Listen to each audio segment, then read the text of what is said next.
वालेकुम, क्या हाल हैं जी। तो हम कर रहे थे physics unit 2 work and energy.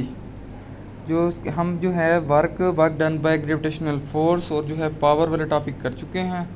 आज हम करने लगे हैं kinetic energy, potential energy and their inter conversion. तो चलें स्टार्ट करते हैं। क्वेश्चन नंबर 1 है, if a body of mass 3 kg is dropped from a height of 25 metre then its kinetic energy after 3 second. तो इस क्वेश्चन पे ज़रा गौर करिएगा, ये जो है बड़ा कंफ्यूजिंग सी स्टेटमेंट है इसकी। पहले तो आपको वो कहते हैं काइनेटिक एनर्जी मालूम करनी है 3 सेकंड के बाद after dropping the mass of 3 kg from the height of 25 metre. पहले तो आपको पोटेंशियल एनर्जी पता हो, ठीक है। तो उस 25 मीटर हाइट की पोटेंशियल एनर्जी कितनी होगी? Potential energy equal to mgh। तो आपके पास आ जाएगी 735 जूल, ठीक है। अब वो पूछ रहा है 3 सेकंड के बाद जो है कितनी पोटेंशियल एनर्जी काइनेटिक एनर्जी में चेंज हो जाएगी। तो देखें उसने हाइट दी हुई है 25 मीटर, ठीक है। और हम जानते हैं कि 3 सेकंड में जो है बॉडी वो तकरीबन 45 मीटर जो है डिस्टेंस, जो हाइट है वो कवर करती है। अगर एक बॉडी को जो है आप हाइट से गिराएं, वो 3 सेकंड में जो है 45 मीटर कवर करती है, अकॉर्डिंग टू द फार्मूला अपना जो है d is equal to VIT plus half GT square. इस फार्मूले के अकॉर्डिंग 3 सेकंड में 45 मीटर करती है। क्वेश्चन में पूछ रहा है कि 3 सेकंड के बाद कितनी काइनेटिक एनर्जी होगी। तो इसका मतलब ये हुआ कि 3 सेकंड गुजरने से पहले ही बॉडी की जो टोटल पोटेंशियल एनर्जी थी, जो कि 735 जूल थी, वो काइनेटिक एनर्जी में कन्वर्ट हो जाएगी, ठीक है। तो 3 सेकंड से पहले ही जो है बॉडी एक तो ज़मीन पे भी पहुंच जाएगी हाइट से, और जो इसकी टोटल जो है पोटेंशियल एनर्जी वो टोटल काइनेटिक एनर्जी में चेंज हो जाएगी। तो answer is option B 735 joule. Next question, if the water falls from a dam into a turbine wheel 19.6 metre below then the velocity of water.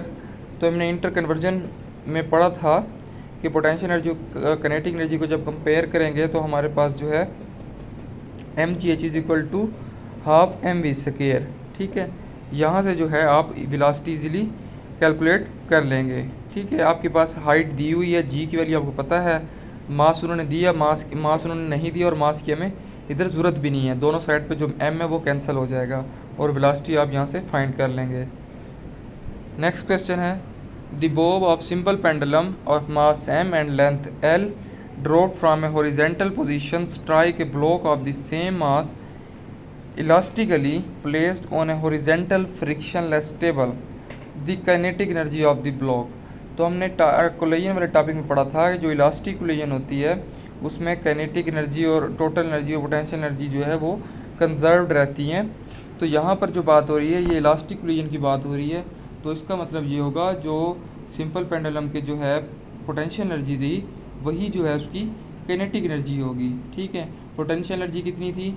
mgh की जगह यहाँ पर उसने लेंथ पुट कर दी है l mgl, तो काइनेटिक एनर्जी भी कितनी होगी? mgl।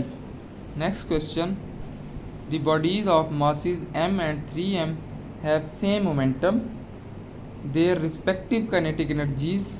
तो देखें जब उसने कहा है मोमेंटम सेम है और मासेस डिफरेंट है, तो हमें पता है कि काइनेटिक एनर्जी का फार्मूला होता है इन रिलेशन टू मोमेंटम का स्क्वायर डिवाइडेड बाय 2m, मतलब मास के इन्वर्सली प्रोपोर्शनल। जिसका मास ज़्यादा उसकी काइनेटिक एनर्जी कम, जिसके मास कम उसकी काइनेटिक एनर्जी ज़्यादा। तो अब m जो है 1:3 है मास इसकी, तो एनर्जी की रेशो कितनी आ जाएगी? 3:1, option B. Next question, a bob of mass 10 kg explode into 2 pieces of masses 4 kg and 6 kg। The velocity of mass 4 kg is 1.5, the kinetic energy of mass 6 kg। तो kinetic energy का formula होता है mv square divided by 2।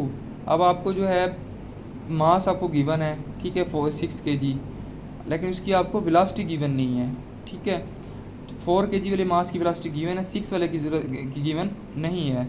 अब चूँकि masses different है उनकी velocities भी different तो होंगी, तो आप पहले वेलोसिटी कैलकुलेट करेंगे 6 kg के लिए। कहाँ से? According to law of conservation of momentum से, m1v1 प्लस m2v2। यहाँ से जो है v2 फाइंड कर लेंगे, उसको जो है फिर काइनेटिक एनर्जी के फार्मूले में पुट करके आप काइनेटिक एनर्जी फाइंड कर लेंगे, ठीक है। हमने पढ़ा था ये टॉपिक में कंजर्वेशन ऑफ मोमेंटम के अंदर कि जब बॉम्ब एक्सप्लोड होता है तो उसका मोमेंटम कंजर्व होता है, लेकिन उसकी जो काइनेटिक एनर्जी है वो कंजर्व नहीं होती। ठीक, क्योंकि अगर वो डिफरेंट मासेस में एक्सप्लोड होगा तो जिसका मास ज़्यादा होगा उसकी जो है वेलोसिटी कम होगी, जिसका मास कम होगा उसकी वेलोसिटी ज़्यादा होगी। और मोमेंटम का फार्मूला होता है mv। तो टोटली जो है मोमेंटम क्या हो जाएगा, कम। अगर एक सपोज करें बॉडी का मास जो है 1 kg है, ठीक है, उसकी वेलोसिटी हो जाएगी 2 मीटर पर सेकेंड। अगर दूसरा मास 2 किलोग्राम का तो उसकी वेलोसिटी हो जाएगी 1 मीटर पर सेकेंड। तो जो है mv प्रोडक्ट जो है दोनों का सेम आएगा। तो हम कह सकते हैं कि मोमेंटम जो होगा सेम होगा, लेकिन जो है काइनेटिक एनर्जी डिफरेंट होगी, क्योंकि काइनेटिक एनर्जी में वेलोसिटी का स्केयर हम रूट स्केयर लेते हैं, ठीक है ना। इस वजह से जो है उसकी वेलोसिटी डिफरेंट होने की वजह से काइनेटिक एनर्जी भी डिफरेंट होगी। Next question, a body of mass 1 kg is thrown upward with a velocity of 20 meter per second. It momentarily comes to rest after a height 18 meter. How much energy is lost due to air friction? तो inter conversion of वाले topic में हमने पढ़ा था कि friction की वजह से जो एनर्जी लॉस होती है उसका फार्मूला हम लिखते हैं kinetic energy minus potential energy, या फिर potential energy minus kinetic energy. ठीक है, अब ये बात याद रखें, जब बॉडी को अपवर्ड फेंका जाएगा तो फार्मूला होगा kinetic energy minus potential energy. ठीक है, और जब डाउनवर्ड फेंका जाएगा तो energy loss due to friction का फार्मूला होगा potential energy minus kinetic energy. ठीक है, तो अब यहाँ पर जो है अपवर्ड फेंका गया है तो फार्मूला होगा kinetic energy minus potential energy. तो यहाँ से जो है आपको energy loss due to air friction जो है फाइंड हो जाएगी। Next question, a ball dropped from a height of 4 meter rebounds to a height of 2.4 meter after hitting the ground. The percentage of energy lost. तो ये basically आपके exercise में भी इस तरह का क्वेश्चन है, एक न्यूमेरिकल, तो उसी के कंसेप्ट से बनाया गया है। तो देखें, पोटेंशियल एनर्जी में जब लॉस मालूम करें परसेंटेज लॉस, तो उसका फार्मूला होता है H1 minus H2 divided by H1 multiply 100%। तो अब क्योंकि पोटेंशियल एनर्जी का फार्मूला होता है mgh। ठीक है, मास तो यहाँ पे कांस्टेंट है, जी भी कांस्टेंट है, सिर्फ हाइट चेंज हो रही है, और हाइट का कोई स्केयर रूट भी नहीं है, स्केयर रूट भी नहीं है, सिंपल हाइट है फार्मूले में। तो हम इसलिए इसका फार्मूला बनाएंगे H1 minus H2 divided by H1। अगर काइनेटिक एनर्जी की बात करें, काइनेटिक एनर्जी का फार्मूला होता है हाफ mv स्केयर। ठीक है ना, अब चूँकि वहाँ पर वेलोसिटी का स्केयर है तो इसलिए हम उसका अगर बात करें percentage loss in kinetic energy, तो उसका फार्मूला क्या बनेगा, v1 का स्केयर माइनस v2 का स्केयर डिवाइडेड बाय v1 का स्केयर मल्टीप्लाई 100। ठीक है, next question, a bullet fired from a gun can pierce the target due to its kinetic energy. जब बॉडी एक जो फायर की गई है तो वेलोसिटी वो गेन करेगी, जिसकी वजह से काइनेटिक एनर्जी होगी उसकी, और उसी वजह से जो है वो अपने टारगेट को पियर्स करेगी। ठीक है, next question, the energy possessed by an oscillating pendulum of the clock is. हमें पता है कि पेंडुलम क्लॉक में काइनेटिक और पोटेंशियल एनर्जी चेंज हो रही होती हैं, तो उसमें कौन सी एनर्जी होगी, मैकेनिकल एनर्जी। ठीक है, क्योंकि उसमें काइनेटिक एनर्जी भी होती है और पोटेंशियल एनर्जी भी। तो option D. A stone of mass 2 kg is dropped from rest position 5 metre above the ground, what is its velocity at a height of 3 metre above the ground. तो अब यहाँ पर चूँकि हाइट, दो height दी हुई है हमें, ठीक है, और हाइट से फेंका गया मतलब उसकी पोटेंशियल एनर्जी भी है, और जो है डाउनवर्ड आ रहा है तो उसकी काइनेटिक एनर्जी भी होगी। तो हम जो फार्मूला लिखेंगे kinetic energy is equal to potential energy mgh is equal to half mv square, और यहाँ से जो है हम वेलोसिटी फाइंड कर लेंगे। ठीक है, next question, potential energy per unit volume is given by. तो पोटेंशियल एनर्जी का फार्मूला होता है mgh, और वॉल्यूम का फार्मूला क्या होता है, मास over density. mgh divided by mass over density जब करेंगे तो जो डेंसिटी होगी वो ऊपर जाके मल्टीप्लाई हो जाएगी, और नीचे क्या हो जाएगा, मास से मास कैंसिल हो जाएगा, तो फार्मूला क्या बच जाएगा, density gh, option B. Next question, proton, electron, neutron and alpha particles have same momentum, which of them have highest kinetic energy. तो हमने पढ़ा था कि काइनेटिक एनर्जी का formula in relation to momentum is momentum square divided by 2m, मतलब inversely proportional to mass. तो जिसका मास सबसे कम होगा उसकी काइनेटिक एनर्जी सबसे ज़्यादा होगी। तो हमें पता है कि इलेक्ट्रॉन का मास सबसे कम होता है। ठीक है, next question, a body from point A at height h is fallen when body is at point b at which height is x from point a then its kinetic energy at point b। तो देखें, जब एक body को आप जो height से गिरा रहे हैं, ठीक है, जब वो बॉडी नीचे आ रही होगी डाउनवर्ड, तो उसकी क्या होगी, पोटेंशियल एनर्जी कम हो रही होगी। क्यों? क्योंकि उसकी जो हाइट कम हो रही है। तो पोटेंशियल एनर्जी का फार्मूला क्या बनेगा, mg into H minus x. H उसकी जो ओरिजिनल हाइट थी और एक्स वो जिस हाइट पे अब है। तो पोटेंशियल एनर्जी का तो फार्मूला हो जाएगा mg into H minus x, मतलब चेंज इन हाइट। लेकिन काइनेटिक एनर्जी का फार्मूला उस हाइट पे क्या होगा, mg x, ठीक है। काइनेटिक एनर्जी उस पॉइंट पे क्या होगी, mg x। Next question, 3 bodies of mass 2 kg, 4 kg and 6 kg respectively are moving with equal momentum. Which body will have greater kinetic energy? तो ये हम अभी बार बार पढ़ चुके हैं कि formula of kinetic energy in relation to momentum is p square divided by 2m। जिस mass body का मास सबसे कम होगा उसकी किनेटिक एनर्जी सबसे ज़्यादा होगी। तो 2 kg सबसे कम मास है तो इसकी किनेटिक एनर्जी सबसे ज़्यादा होगी। इस सिमिलर टाइप के एमसीक्यूज रिपीट होने का मकसद ये होता है कि एक बात जो है आपके माइंड में वो बैठ जाए, वो क्लियर हो जाए, ठीक है, ताकि जिस तरह से भी वो एमसीक्यूज आ जाए डिफरेंट वेज में, तो आप उसको ईजीली जो है पिक कर सकें, ठीक है। Next question, 4 kg body is thrown vertically upward from the ground with a velocity of 5 metre per second. Its kinetic energy just before hitting the ground. तो काइनेटिक एनर्जी का आपको फार्मूला पता है, kinetic energy is equal to M V square by divided by 2। Mass भी given है, आपको velocity भी given है, तो आप यहाँ से इजीली काइनेटिक एनर्जी फाइंड कर लेंगे, ठीक है। Next question, a moving body need not have. एक मूविंग बॉडी की किसी जरूरत नहीं होती। अब एक बॉडी मूव करी, वेलोसिटी की तो ज़रूरत है उसे। जब वेलोसिटी होगी तो मोमेंटम भी होगा, because momentum is equal to M V, और काइनेटिक एनर्जी भी होगी because kinetic energy is equal to half M V square. लेकिन पोटेंशियल एनर्जी की ज़रूरत नहीं होगी। पोटेंशियल एनर्जी क्या होती है, M G H. Next question, a body is falling freely under action of gravity alone in vacuum, which one remain constant.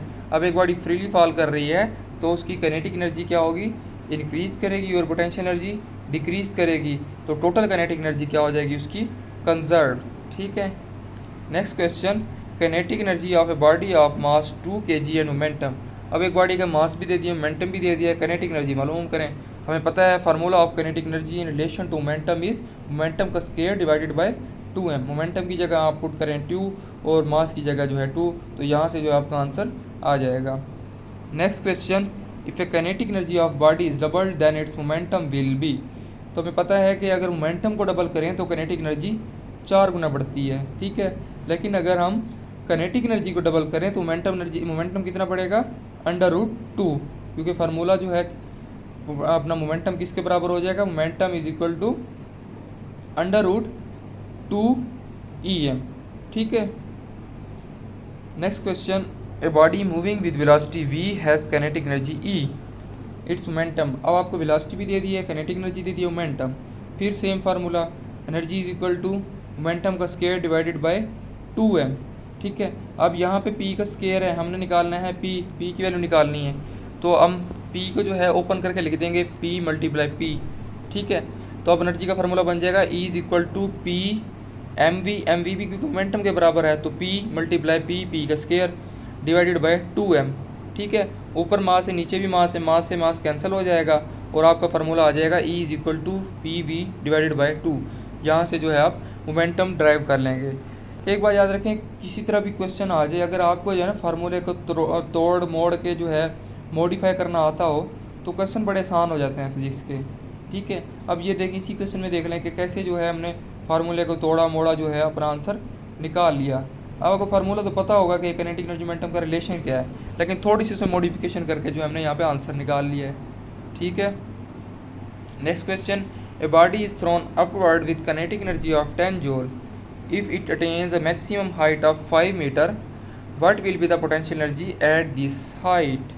तो अब देखें, वो कह रहा है कि बॉडी की जो काइनेटिक एनर्जी थी, अब उसको अपने ऊपर फेंका, वो 10 जूल थी, और उसने जो है मैक्सिमम हाइट जितनी वो अटेन कर सकता था वो है 5 मीटर। तो पोटेंशियल एनर्जी क्या होगी? अब पोटेंशियल में पता है कि जब एक बॉडी को अपवर्ड फेंका जाता है तो पोटेंशियल एनर्जी हाईएस्ट पॉइंट पर जाके मैक्सिमम हो जाती है और काइनेटिक एनर्जी वहाँ पे मिनिमम या ज़ीरो कह लें, ठीक है। तो क्योंकि टोटल एनर्जी काइनेटिक एनर्जी उसकी कितनी थी 10 जूल, और मैक्सिमम हाइट पे उसकी पोटेंशियल एनर्जी कितनी हो जाएगी उसकी टोटल काइनेटिक एनर्जी के बराबर, ठीक है। तो आंसर क्या हो जाएगा 10 joule. Next question, a body is thrown upward with kinetic energy of 10 joule if it attains the maximum height of 5 metre find mass. तो एक बात तो देखें कि आप काइनेटिक एनर्जी के फार्मूले से मास मालूम नहीं कर सकते। Kinetic energy is equal to half mv square. दूसरा ये कि अब आपको पता है कि ये मैक्सिमम हाइट उसने अटेन कर ली है, तो उसका मतलब ये है कि उसकी जो पोटेंशियल एनर्जी होगी वो उस हाइट पे मैक्सिमम होगी, ठीक है, मतलब 10 जूल होगी। तो सिंपल जो है आप पोटेंशियल एनर्जी का फार्मूला लिखें, potential energy equal to mg। Potential energy क्योंकि अब 10 जूल है, g की वैल्यू आपको पता है, h की वैल्यू उसने दी हुई है, तो आप यहाँ से जो है इजीली जो है मैथ्स कैलकुलेट कर लेंगे। तो यहाँ पर जो है हमारा चैप्टर 2 भी एंड हो गया है। इंशाल्लाह फिर जो है हम नेक्स्ट वीडियो में चैप्टर 3 स्टार्ट करेंगे इसका, ठीक है, rotational and the circular motion. कोई भी मसला हो कमेंट सेक्शन में पूछ सकते हैं, फेसबुक पे हमारे page NMD CAT preparation with निश्तेरिन वहाँ पर भी पूछ सकते हैं। और फिर से वही जो है हमारी एक रिक्वेस्ट के जो है चैनल को सब्सक्राइब कर लीजिए। अल्लाह हाफिज़।